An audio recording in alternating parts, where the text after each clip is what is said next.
আসতেছে আসতেছে। তুমি এখানে পলাও, আমি দেখতেছি, যাও পলাও।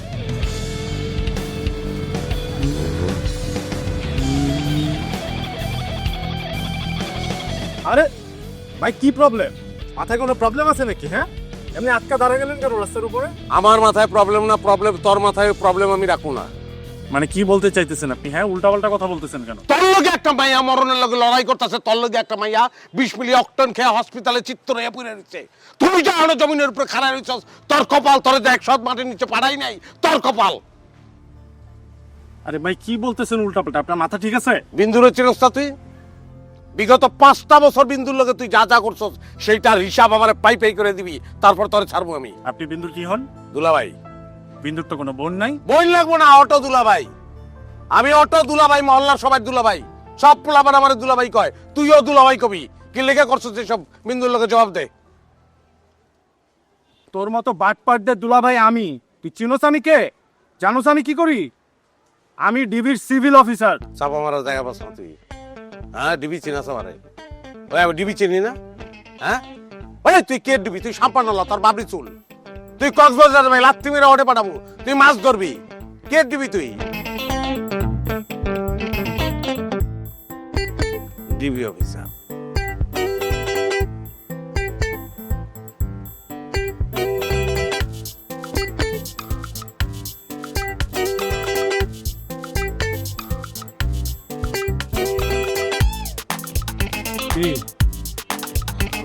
ভাই ভুলে গেছি ভাই, আমি ভুলে একটা অন্যায় হয়েছে। আমি আসলে হয়েছে কি, এই মেয়েটা আমার সামনে এসে আমার বড় চিৎকার করতেছিল, কান্নাকাটি করতেছিল ভাই, আমি সহ্য করতে পারি না। একটা মেয়ে যে একটা ছেলে এইভাবে ভালোবাসতে পারে আমি জীবনে দেখি না।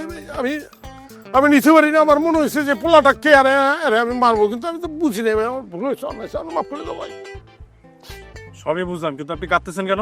বৃত্তের থেকে আইতেছে, কান্দন বৃত্তের থেকে আইতেছে। আমার দোষ না, মেয়েটা আসলে যেভাবে আহাজারি করছে, আমি আমার খালি ওইটা মনে হইতেছে।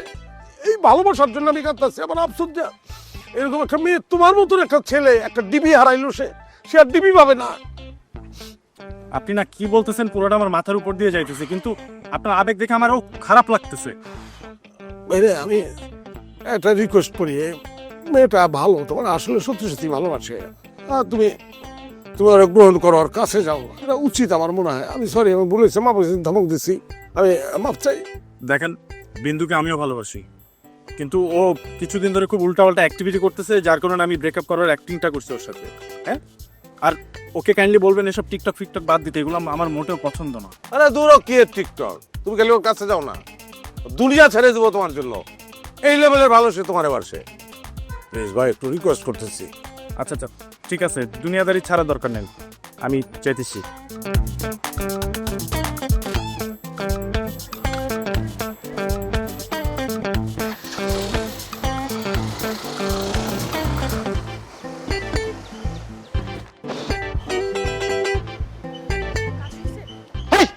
এই পোলা যে ডিবি, এটা করো না কি লিগা আমারে? এটা আগে বলার কি আছে? কেন আপনি ভয়টা পেয়েছেন নাকি? আমি অবশ্যই, কেন ভয় পাবো আমি? হ্যাঁ, আমি ভয় পাইলে তো আমি দৌড় দিতাম, দৌড় তো দিল। কিন্তু আমি তো দেখলাম আপনি হাত ধরে কান্নাকাটি করতেছেন। আমি কি ছেড়ি? ওই পোলার হাত আমি ধরছি, তোমার এত জেলা শহর কি আছে? টাকা না দেওয়ার ফোন দি না, টাকা বের করো। ফোন দিছে? Thank you thank you thank you. আরে আমার বউ আছে রে ভাই, টাকা দাও, টাকা দাও আমার। সো মাচ, টাকা ব্যাগে। Thank you so much. টাকা। Thanks a lot. আরে ছাড়ো, এই পোলা আইসা দেখলে আমার ব্রেকআপ হইব, আমার 50,000 দিব। হ্যাঁ, সরি সরি। দাবদুব যার তার জড়ায় ধরবা না, এই কারণেই তো ব্রেকআপ হয়। যাও, ঠিক আছে তো। চলে জানা নেহি নো মিলা কে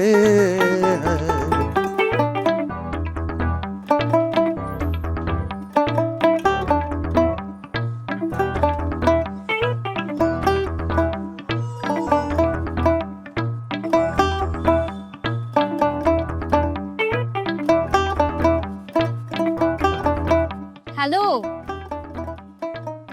রাজন সাহেব কোথায়? আরে সাহেব তো আমি। রাজন তো এখানে চাকরি করে। বলেন আপনার জন্য কি হেল্প করতে পারি? আপনি সাহেব? কিন্তু আমি তো আপনাদের ফেসবুক পেজে পড়েছিলাম যে রাজু সাহেব হচ্ছে এই কোম্পানির বস, আর হচ্ছে ওনার অনেক সাকসেসফুল স্টোরি আমি পড়েছি, সেজন্য এখানে আসা। হ্যাঁ আমি বিল্লু। রাজন সাহেব হচ্ছে আমাদের এই যে দুলাভাই। এই প্রতিষ্ঠানটি দেখতেছেন, এই প্রতিষ্ঠানের মালিক হচ্ছে আমি। এখন বলেন, বস হয়ে কি আমি কোনোদিনও অপারেশনে যেতে পারি? না, পারেন না। বলেন, আপনার জন্য কি হেল্প করতে পারি? আসলে আমি একটা বিশাল প্রবলেম নিয়ে আসছি। আমার বয়ফ্রেন্ডের সাথে 14 দিন আগে আমার ব্রেকআপ হয়ে গেছে। কি জন্য জানেন? ওর ক্যারেক্টার খারাপ। আর এই 14 দিনে আমার ক্যারেক্টার ওর মতো হয়ে গেছে। আরে আপনি দাঁড়িয়ে কথা বলতেছেন কেন? দাঁড়িয়ে কথা বলার সময় এখন না, আপনি আসুন, এখানে আসুন, এই যে বসুন বসুন, আসুন, বসেন, আরামসে বসেন। শোনেন, সুন্দরী মেয়েদের ক্যারেক্টার কি এদিক সেদিক যাবে এটা তো কোনো বিষয়ই না। তাই বলে একটা ক্যারেক্টারলেস ছেলের পেছনে যাওয়া একদম ঠিক না। এই দেখুন, আমার দিকে তাকান, এরকম গুড লুকিং হ্যান্ডসাম ক্যারেক্টার ওরা ছেলে অনেক আছে। আপনি যদি চান এরকম একটা ছেলে দেখে আপনার সাথে সম্বন্ধ করিয়ে দিতে পারি। আপনার আইডিয়াটা কিন্তু খুব একটা খারাপ না, তো প্রবলেম কি জানেন? আমি ওকে প্রচন্ড মিস করি, আর তার থেকেও বড় প্রবলেম ও রিচ কিড। আরে এটা তো কোনো সমস্যাই না। এই বিল্লু আছে না, সব সমস্যার সমাধান এই বিল্লু করবে। আচ্ছা এই দেখেন না, এই খোলামেলা জায়গাটা কেমন যেন সাফোকেটেড লাগতেছে। চলুন না আমরা কোনো এসি রুম মানে কোনো রেস্টুরেন্টে গিয়ে বসি।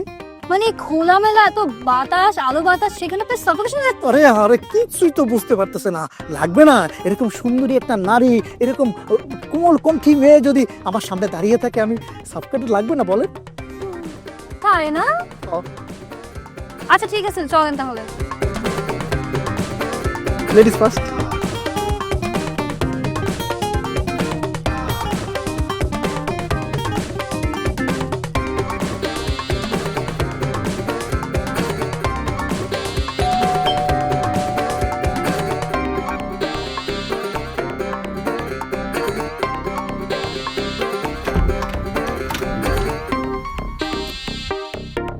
আপনাকে তো ঠিক চিনলাম না।